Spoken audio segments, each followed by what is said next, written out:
Shalom saudara-saudara dimanapun saja Anda berada, bersama saya di sini Meana. Kita akan berbagi sedikit dari makanan rohani yang sekiranya bisa menjadi kekuatan, penghiburan, serta pengharapan bagi masing-masing kita yang menyaksikan perenungan ini. Saudara-saudara, beberapa waktu yang lalu saya mendapat kesempatan bertemu dengan seseorang sahabat baru dan dia pun berbagi cerita kepada saya. Ceritanya ini seputaran dengan bagaimana kerinduannya di saat dulu dia belum menjadi seorang yang sukses, dia memiliki kerinduan untuk membahagiakan orang tuanya, terkhusus ibunya. Namun berjalannya waktu, sahabat saya ini pun akhirnya menikah dan memiliki anak, keluarga, tapi ibunya pun dalam kondisi yang sakit dan tua diizinkan oleh Tuhan untuk beristirahat ataupun meninggal, dikatakan seperti itu. Nah, teman saya ini pun akhirnya memiliki sebuah penyesalan di mana di saat dia sudah memiliki katakanlah materi yang dianggap dia bisa untuk membahagiakan sang ibu, namun di saat itu pula ibunya sudah tidak ada lagi untuk dia berikan apa yang semestinya dia berikan. Dan ini meninggalkan sebuah kesedihan dan pemikiran sepertinya seolah-olah semua itu yang didapatkan sekarang itu sia-sia belaka. Karena kenapa ibu saya tidak bisa menikmatinya. Dan dia pun bertanya-tanya sebagaimana pemahaman dia bahwa surga adalah di bawah telapak kaki ibu, dia serasa seperti hampa. Layaknya seperti tidak ada lagi sebuah pengharapan bagi dirinya. Saudara-saudaraku, sebenarnya di manakah surga itu, saudara-saudaraku? Di dalam firman Tuhan, kita bisa mencari jawaban atas pertanyaan kita ini. Sebuah penyesalan, sebuah hal yang mungkin kita katakanlah kita sudah gagal dan lain sebagainya itu, namun dalam firman Tuhan ada banyak pengharapan, janji yang tidak sekedar dongeng, tapi janji yang Tuhan akan genapi. Saudara-saudaraku, kita bisa buka di Alkitab kita bagaimana surga itu ada nyatanya ya. Dan kita bisa melihat janji Tuhan. Pertama, kita akan buka firman-Nya di dalam Yohanes 14 ayat 1 sampai 3 dikatakan, "Janganlah gelisah hatimu, percayalah kepada Allah, percaya juga kepadaku. Di rumah Bapakku banyak tempat tinggal. Jika tidak demikian, tentu aku mengatakannya kepadamu, sebab aku pergi ke situ untuk menyediakan tempat bagimu. Dan apabila aku telah pergi ke situ dan telah menyediakan tempat bagimu, aku akan datang kembali dan membawa kamu ke tempatku, supaya di tempat di mana aku berada, kamu pun berada." Nah, ini adalah sebuah janji dari Tuhan bagaimana dia suatu hari kelak pada waktu kedatangannya, dia akan menjemput para umatnya dan membawa kita semua kepada hadiratnya. Dan di sini kita bertanya-tanya di mana surga itu lantas. Nah, kita bisa membuka di dalam firman Tuhan juga. Dikatakan bahwa bagaimana surga itu ada di langit yang keberapa. Nah, pertanyaannya seperti itu. Apakah memang langit itu terdiri dari beberapa tingkat? Nah, kita akan bisa belajar bersama-sama di sini. Sebagian berpendapat bahwa upah yang akan diberikan Allah kepada orang-orang yang benar berbeda. Jika engkau bertanya kepada orang Kalimantan tentang langit, mereka akan menunjuk kepada Gunung Kinabalu dan mengatakan, "Halo Kinabalu." Halo berarti menjauh di sana. Mereka percaya roh mereka pergi ke Kinabalu. Para penganut agama yang lain mungkin menggambarkan langit sebagai sebuah deretan anak tangga. Engkau akan pergi ke tempat di mana engkau tidak mempunyai keinginan-keinginan.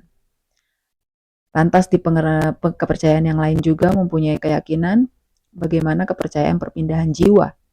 Setelah manusia mati, menurut kepercayaan mereka, orang yang baik pergi ke tingkatan hidup yang lebih tinggi, sedangkan orang yang jahat pergi ke tingkatan hidup yang lebih rendah. Seorang penganut agama yang lain mungkin ataupun kepercayaan yang lain, yang keras tidak boleh membunuh makhluk yang hidup. Lantas bagaimana dari sudut pandang Alkitab sendiri? Apakah Alkitab menyatakan langit lebih dari satu? Nah, kita akan baca kembali di dalam firman Tuhan. Aku tahu tentang seorang Kristen 14 tahun yang lampau. Entah di dalam tubuh aku tidak tahu. Entah di luar tubuh, aku tidak tahu. Allah yang mengetahuinya. Orang itu tiba-tiba diangkat ke tingkat yang ketiga dari surga. Aku juga tahu tentang orang itu. Entah di dalam tubuh, entah di luar tubuh, aku tidak tahu. Allah mengetahuinya. Ia tiba-tiba diangkat ke Firdaus dan ia mendengar kata-kata yang tak terkatakan, yang tidak boleh diucapkan manusia. Tercatat di dalam 2 Korintus 12 ayat 2 sampai 4. Di sini Paulus menceritakan tentang penglihatan atau wahyu yang diberikan Allah kepadanya. Penglihatan tentang langit ketiga yang sangat nyata dan jelas.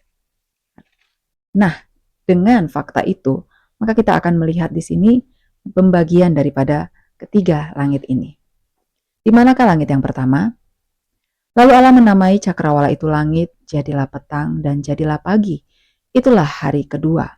Berfirmanlah Allah, hendaklah dalam air berkeriapan makhluk yang hidup, dan hendaklah burung berterbangan di atas bumi melintasi cakrawala. Kejadian 1 ayat 8 dan 20. Di manakah engkau ketika aku meletakkan dasar bumi? Ceritakanlah kalau engkau mempunyai pengertian ketika aku membuat awan menjadi pakaiannya dan kekelaman menjadi kain bedungnya. Dalam Ayub 38 ayat 4 dan 9. Saudara-saudaraku, langit adalah benda yang sangat konkret. Udara di atas bumi kita adalah langit yang pertama. Dalam langit inilah burung-burung berterbangan dan Alkitab menamainya cakrawala. Lantas, di manakah langit yang kedua? Langit menceritakan kemuliaan Allah dan cakrawala memberitakan pekerjaan tangannya. Di dalam Mazmur 19 ayat 2 dan dikatakan di sana, jika aku melihat langitmu, buatan jarimu, bulan dan bintang-bintang yang kau tempatkan, apakah manusia sehingga engkau mengingatnya? Apakah anak manusia sehingga engkau mengindahkannya? Mazmur 8 ayat 4 dan 5. Langit kedua ialah di mana matahari, bulan, dan bintang-bintang berada. Lantas di manakah langit yang ketiga, saudara-saudaraku? Langit ketiga berada di atas langit pertama dan kedua. Tentang Kristus, Paulus mengatakan, ia yang telah turun, ia juga yang telah naik jauh lebih tinggi daripada semua langit, untuk memenuhkan segala sesuatu. Efesus 4 ayat 10, Paulus menamakan langit ketiga Firdaus. Dalam 2 Korintus 12 ayat 4, Paulus tidak menamakan langit ketiga, maksudnya Paulus tidak menggambarkan langit ketiga karena kata-kata manusia tidak cukup untuk melukiskannya. Kita baca dalam 1 Korintus 2 ayat 9, ketika pencuri yang hendak mati itu menerima Kristus, dia telah mendapat jaminan dalam Firdaus bersama Kristus. Jadi Firdaus atau langit ketiga adalah di mana Yesus berada sekarang ini. Dan kesitulah orang-orang yang benar akan dibawa Kristus apabila ia datang kembali. Menurut Wahyu 2 ayat 7 dan Wahyu 22 ayat 1 dan 2, Firdaus adalah di mana pohon kehidupan dan tahta Allah ditempatkan. Firdaus ialah tempat di mana Allah berada. Saudara-saudaraku, seperti apa yang kesaksian ataupun sharing dari teman saya yang telah saya ceritakan di awal tadi, bagaimana dia bertanya-tanya surga itu di mana, apakah saat ini surga itu bisa dijangkau, ibu saya yang sudah meninggal itu apakah sudah ada di sana dan lain sebagainya.